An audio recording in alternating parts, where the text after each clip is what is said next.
Just have be precise with it.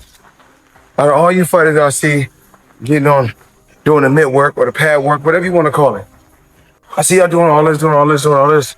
Gervonta pushed myself to be the best at whatever I do. It could be basketball, football. My dad introduced me to boxing in 1977, and I just took it to the next level. I love boxing, I love competing, and I love being the best. What's good with the fight camp so people can compete with one another, push each other, and it's fun.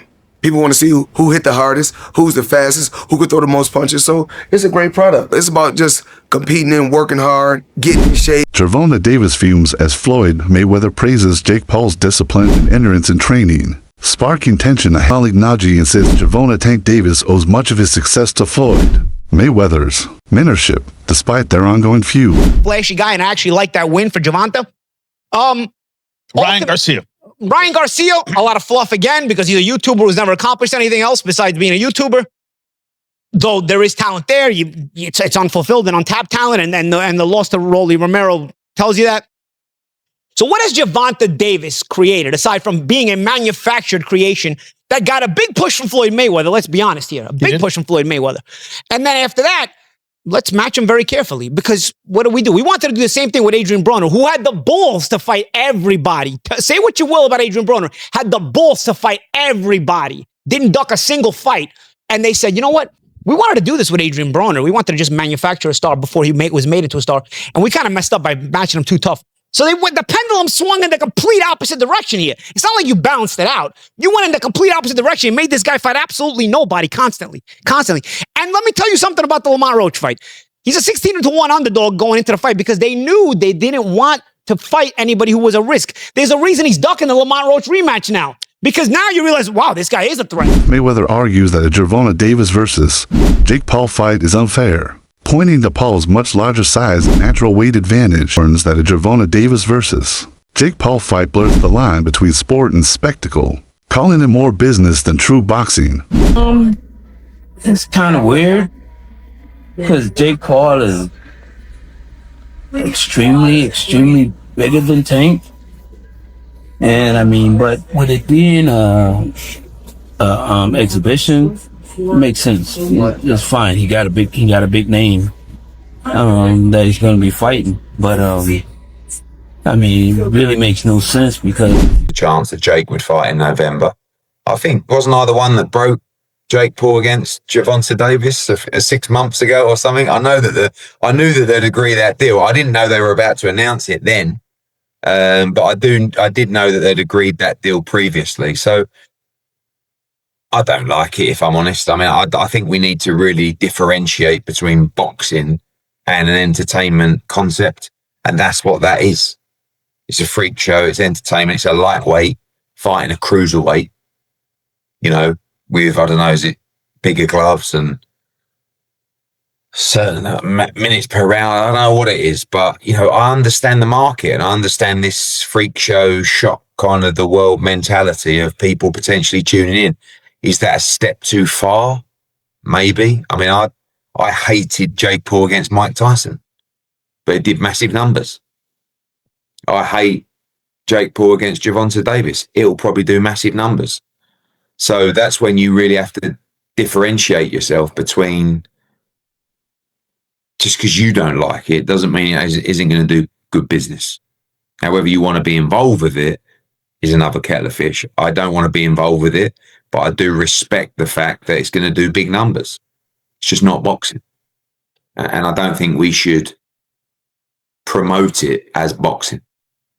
In the meantime, then, Eddie, where does that leave you with Anthony Joshua? Are you exploring other options for the end of this year, or are you still looking at that fight for the beginning? Yeah, no, we're not interested in the Jake Paul fight right now. After that, I mean, like, you know, we're not going to wait around till November. Is it November or December, whenever it is, and see how he gets on. I mean, if he gets chinned by Gervonta Davis, Michael Bisping suggests Jake Paul could beat Gervonta Davis in an exhibition, not through skill, but due to size advantage and money-driven dynamics. The concept claims Jake Paul manipulated Gervonta Davis into the fight by flaunting wealth and height, turning it into a financial trap rather than a legacy move. You know what? Fair play. If he does go out and fight Anthony Joshua, which I wouldn't advise because that would be extremely dangerous, then fair play if he was to do that. And all the critics and people like myself would have to shut the hell up, because I always said he's looking for fights that were manufactured, looking for fights that were predetermined. And by that, I don't mean fake fights. I don't mean fixed fights. I mean fights where the odds are so stacked in his favor that, of course, he's going to win. And of course, we see this. The latest match that's going to go down November 14th at the State Farm Arena in Atlanta, Georgia. Jake Paul is taking on, you've seen it by now, Gervonta Tank Davis. A man that is a lightweight in boxing. Now, lightweight in MMA is 155 pounds. Lightweight in boxing, 135 pounds. Jake Paul, I think when he weighed in for Mike Tyson, was 227 pounds. Official weight, 227.2 pounds. That is, if I'm not mistaken, a 92 pound weight difference, almost a 100 pound weight difference. It's insane. Let's say he comes in at 200 pounds.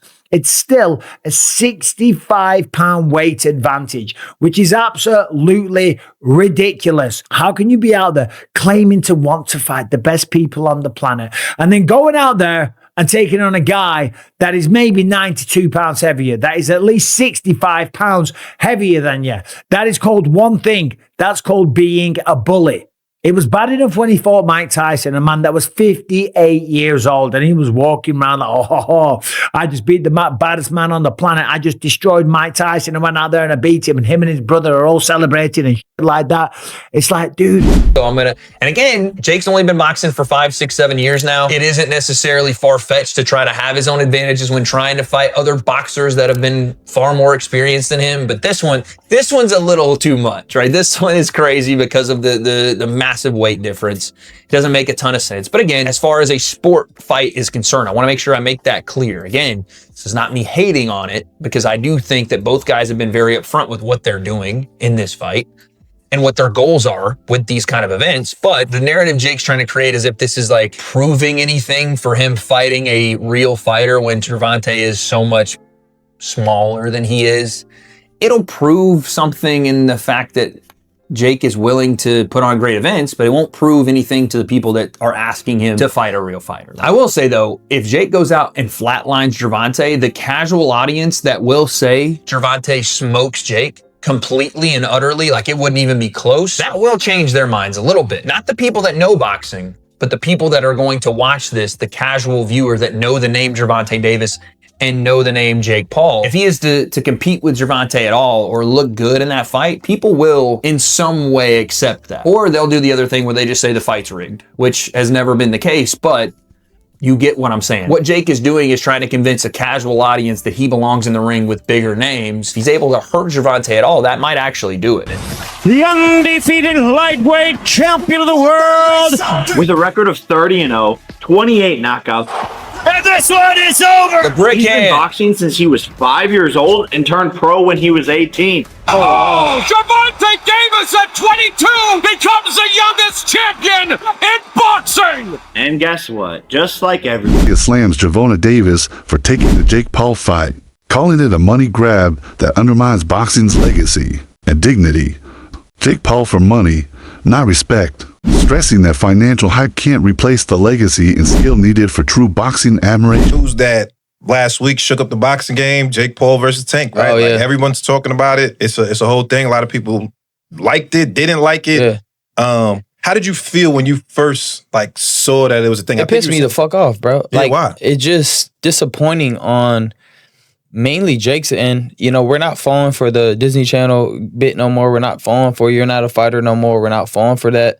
You know, you're ranked as a cruiserweight and you're out here trying to fight a lightweight. And then on top of it, you were just talking about fighting Anthony Joshua. That doesn't make no sense. And, you know, I just felt like it was a disgrace to boxing and kind of it was not a good move by Jake Paul. You know, I understand people saying, you know, Gervonta got to go get his money, you know, blah, blah, blah. But, like, we're not talking about that shit. We're talking about the sport, bro. We're not talking about, oh, you got to get that money, bro. Yeah, but everybody's open to criticism. That's the whole point of this media shit. That's why they talk about basketball players. They don't talk about, well, LeBron's making too much. Like, nobody cares, bro. If LeBron's missing the shot, he's missing the fucking shot. So at the end of the day, bro, I just thought it was a disgrace to the sport. Because on one end, you know, you got the casuals, right? The casuals don't see the weight difference. They see Jake Paul and Gervonta Davis. Yeah. And if Gervonta Davis doesn't fuck up Jake Paul, they're going to think Jake Paul is some pound for pound champion type of fighter. Yeah. And to me, that's just it's tricking the public, and it's kind of bullshit, bro, at the end of the day. Because at the end of the day, if Gervonta was Jake Paul's size, we wouldn't even be having this conversation. There probably wouldn't even be a fight. Yeah, you know what I mean? So I just think that I like when it's all said and done, and when you guys go off, they go into the next man. So if y'all can make a big payday, go get that payday. The sport of boxing don't love you, and that's the problem with this sport. It's like what Jake Paul did, man. It's crazy, but people getting paid off of it. Yeah. So if he can call any one of y'all out and y'all can get that payday, I say go get it, baby. I'm not mad at it. For me, and I'm not mad at this move at all for Tank Davis, but I think when it comes to boxing fans, there's an essence that comes with this sport, and it's an essence that hasn't been lost, unlike other sports. For an example, with football, we come from the hitting days. Yeah. Can't hit nowadays. You know what I mean? So boxing hasn't lost its essence. You know, they're trying to make it safer and all those sorts of things, but there's still this pureness to boxing that really doesn't exist in sports anymore, but it's still there with boxing. I think that's why people have such a problem with this kind of move from Tank Davis. Is it more the heart? How do you guys feel being boxers? Man, like once you hear the numbers, I'm like, they're talking like I don't know the official one. They're talking about 100 mil. Oh damn! Like, they're talking about these insane numbers. Like I'm gonna be like, don't take that. I'm not gonna tell another man not to take that type of check, especially for something like that. It's not on your official record. It's an exhibition. I'm not gonna lie here and act like I'm not gonna say yes to 100 million or something like that. Teddy Ellis warns that while Gervonta Davis is far more skilled than Jake Paul, the dangerous size difference could make the fight unpredictable. Gervonta Davis versus Jake Paul fight, Teddy Ellis argues, is the what if factor. What if the smaller, but elite Tank lands clean on the much bigger, unproven Jake Paul? Like, comment, share, and subscribe. He's not a professional fighter. What happens? What happens? That's what would sell it. I know what the size difference is what creates the problem. The optics, the look, the reality. I mean, you got one guy who's fights at 135 pounds, and you got another guy who fights at 200. I mean, just that alone, yeah. But you also, and I'm not saying I want this or I like this when I heard it. No, I didn't like it, to be honest, for the optics and everything else I just said. But you do have one guy who, yeah, he's smaller, but he's a top fighter. He can punch. And he's fighting a guy who's not a top pro fighter, who's bigger. What if he hits him on the chin? What if he hits him on the chin? It'll wind up selling. And that's what'll wind up selling it. The what if. What if Tank makes him do a cha-cha?